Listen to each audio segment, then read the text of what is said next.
I'll never forget the first time I stepped onto the dusty driveway of my new farm. The gravel crunched under my tires, the mid-afternoon sun cast long shadows across a weather-beaten fence, and the air smelled like freshly cut hay. I'd spent years saving for this moment. A cozy farmhouse, a rickety old barn, and enough land for a handful of goats, a coop full of chickens, and maybe even a rescue horse or two down the line. I called the place Hillcrest Acres, mostly because it sat on a gentle ridge overlooking a wide green valley. The previous owners left behind a rusty tractor, an overgrown orchard, and half a dozen stray cats that roamed the fields at dusk. I didn't mind the work that lay ahead. In fact, I craved it. After living in the city too long, where neighbors complained if you breathed too loudly, I was desperate for wide open space and the freedom to do things my way. Before I get into the crazy roller coaster ride that followed, I'm dying to know, where are you from and have you ever dealt with an HOA or a Karen who thought they ruled the planet? Drop a comment or share your story below. I love reading about how people from all over the world handle situations like this. And who knows? Your story just might become the next one I share in my videos. For a blissful 2 weeks, I fixed fences, patched the barn roof, and explored the orchard out back, where old apple and pear trees still bore small but sweet fruit. I was sweaty and tired, but happier than I'd ever been in my life. Then, on a Friday afternoon, I spotted a figure striding up my driveway. She wore crisp white sneakers, pressed khakis, and a pastel pink blouse. Her short, frosted bob glinted in the sun, and she carried a clipboard like it was a royal decree. Marching right up to my porch, she gave me a tight-lipped smile. "Hello," she said, extending a hand. "I'm Karen, president of the Fountain Ridge HOA right next door." I took her hand, feeling the tension in her grip. "Hi, I'm Riley, just moved in." Karen wasted no time launching into a speech about community standards, elevating property values, and the importance of a uniform aesthetic in the local area. Bewildered, I reminded her that my place wasn't part of any HOA. That fact didn't slow her down one bit. Even if your deed doesn't say HOA member, we're all neighbors. The choices you make on this farm affect our quality of life, especially if your animals, paint colors, or fence heights clash with Fountain Ridge's style. Her tone was sickly sweet, but the message behind it gave me chills. Someone who truly believes they can control property beyond their official boundary, that's a person to watch out for. For a blissful 2 weeks, I fixed fences, patched the barn roof, and explored the orchard out back, where old apple and pear trees still bore small but sweet fruit. I was sweaty and tired, but happier than I'd ever been in my life. Then, on a Friday afternoon, I spotted a figure striding up my driveway. She wore crisp white sneakers, pressed khakis, and a pastel pink blouse. Her short, frosted bob glinted in the sun, and she carried a clipboard like it was a royal decree. Marching right up to my porch, she gave me a tight-lipped smile. "Hello," she said, extending a hand. "I'm Karen, president of the Fountain Ridge HOA right next door." I took her hand, feeling the tension in her grip. "Hi, I'm Riley, just moved in." Karen wasted no time launching into a speech about community standards, elevating property values, and the importance of a uniform aesthetic in the local area. Bewildered, I reminded her that my place wasn't part of any HOA. That fact didn't slow her down one bit.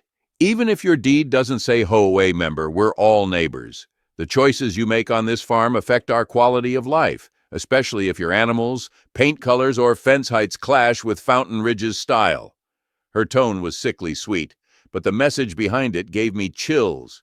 Someone who truly believes they can control property beyond their official boundary, that's a person to watch out for. A few days later, I noticed bright orange survey stakes planted near my orchard.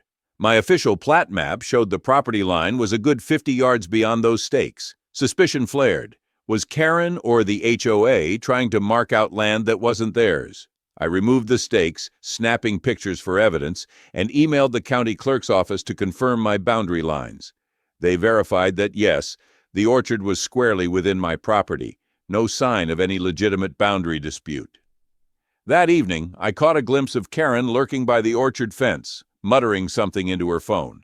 I confronted her, demanding to know why the HOA was staking my land. She gave a syrupy smile and said, "Oh, just clarifying for future expansions." We believe part of this orchard was originally planned as a greenbelt for Fountain Ridge. Greenbelt? No one had said a word about that when I bought the farm. My suspicion hardened into anger. My deed says otherwise, I fired back. Stay off my property. Within a week, I received a flurry of violation notices from the HOA, each one more outlandish than the last. Violation number 1, your barn color, red, disrupts the visual harmony of the community. Violation number 2, excessive rooster noise before 8 a.m. violates quiet hours. Violation number 3, fence style is inconsistent with Fountain Ridge standards. Each letter included a threat of daily fines if I didn't rectify these issues. The gall! My attorney friend Mia burst out laughing when she saw them. They have zero legal basis, she assured me. They can't fine you for not following rules you never agreed to. Still, it was unsettling to see how official the letters looked.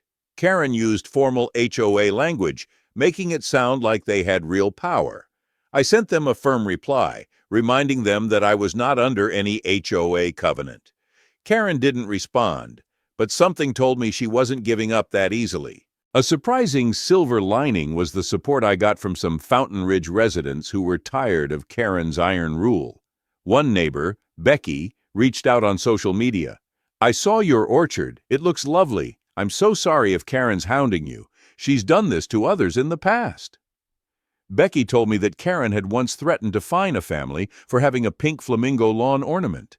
Another time she tried to ban clotheslines because they reduced curb appeal. Becky said, "Don't let her bully you. Most of us are fed up, but she's got a small circle of loyal supporters and a knack for intimidation." It felt good to know I wasn't alone. Becky and a few others started passing me tips about upcoming HOA discussions, like how Karen was pushing to annex adjacent farmland for new recreational trails. The farmland in question, mine apparently. Tension rose when late one night my dog Millie woke me with frantic barking. I peered out the window to see flashlights near the barn.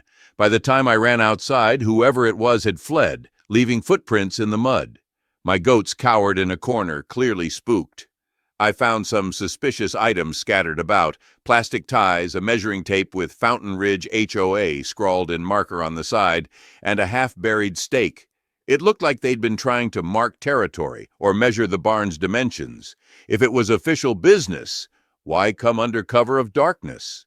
Furious, I installed motion sensor lights and security cameras around the barn and orchard.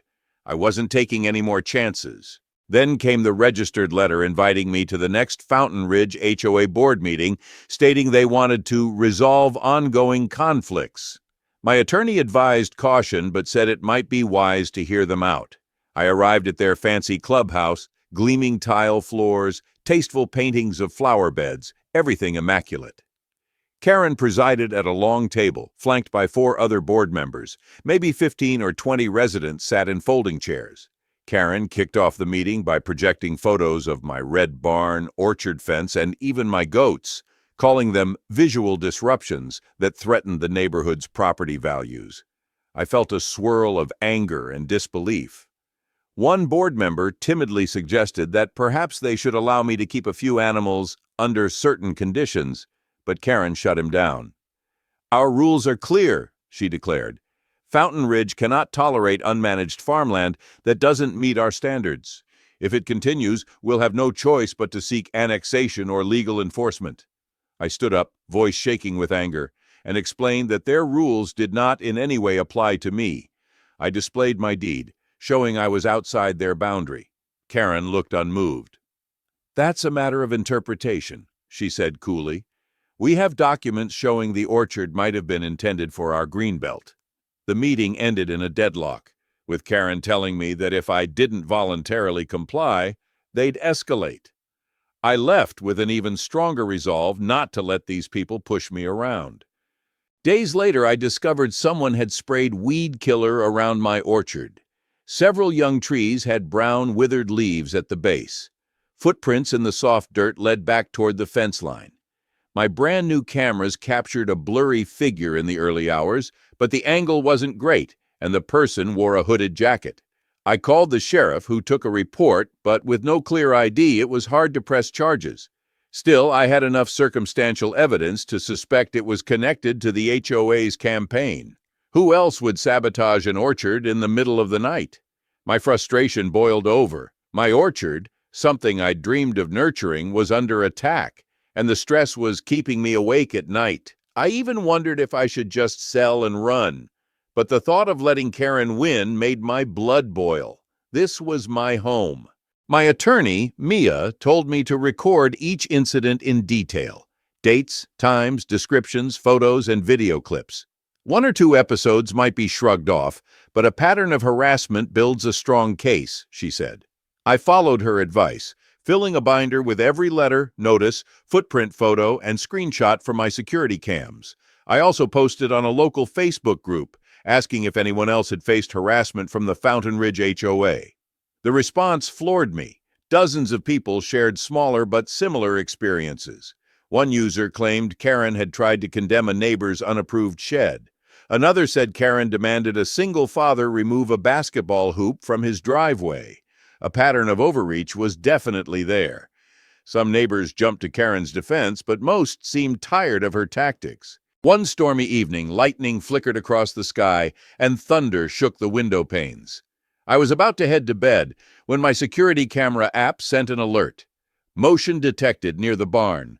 Heart pounding, I checked the feed and saw a figure lurking close to the barn door, appearing to hold what looked like a small canister. I raced outside in the downpour, flashlight in hand. Whoever it was took off, vaulting the orchard fence. The acrid smell of gasoline lingered in the air. I shone my light on the ground and found a puddle of gas by the barn door. If I hadn't chased them off, it could have been an arson attempt. I was shaking so badly I nearly dropped my phone calling 911. The sheriff's department came out, took samples, snapped photos, and left with a grave warning. This is a serious crime. If you suspect who might be behind it, let us know. We'll do our best.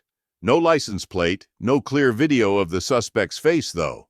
Once again, the sabotage was cloak and dagger.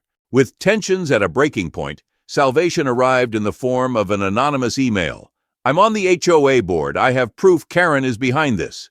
Attached were scans of private board meeting notes, including references to taking decisive action against my farm. One line read, "We must exert maximum pressure so the owner will either comply or leave, opening the orchard for future use." It wasn't a direct admission of vandalism, but it certainly suggested a coordinated campaign. I forwarded everything to Mia. "This is gold," she said. "We can show Karen's deliberate intent to push you out, possibly motivating the trespassing and sabotage. Let's prepare a lawsuit." My heart pounded. I didn't want to spend a fortune on legal battles, but it seemed I had no choice if I wanted to end this madness. We filed a civil suit accusing the HOA, and Karen specifically, of harassment, trespassing, property damage, and intentional infliction of emotional distress. We included photos of the vandalized orchard, screenshots from the security cams, copies of the threatening violation letters, and, most damning of all, the whistleblower's notes. Local media caught wind of the story, labeling it Farm versus HOA. When does neighborhood oversight go too far? Karen fired back with a statement on the HOA's website, calling me an uncooperative landowner who refuses to maintain a standard of cleanliness and harmony. The public, though, seemed largely on my side, especially after hearing about the orchard sabotage and attempted arson.